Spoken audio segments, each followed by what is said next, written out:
আজকে আমি বাসর ঘরের ভিডিও করব।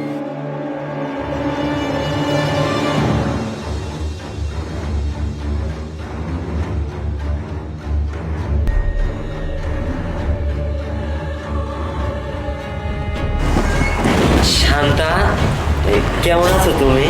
হ্যাঁ আমি ঠিক আছি। আরে তোমার হাতে দেখতেছি জুস নাকি শরবত? না না জোশ, আসলে আপনার জন্য রেডি করছিলাম। আচ্ছা আপনি উপরে উঠে আসুন। আচ্ছা ঠিক আছে। আচ্ছা এই জুসটা আপনার, খেয়ে নিন। দেখো আমি বয়স্ক মানুষ, আমি এইসব জুস মুস তো পছন্দ করি না। আমার এই এক গ্লাস ঠান্ডা পানি হলেই হবে, কিন্তু আমি এইসব জুস মুস পছন্দ করি না। এটা রেখে দাও, আর না তুমি খেয়ে নাও। আরে এসব কি বলতেছেন? আমি কষ্ট করে আপনার জন্য বানিয়েছি, আপনাকেই খেতে হবে।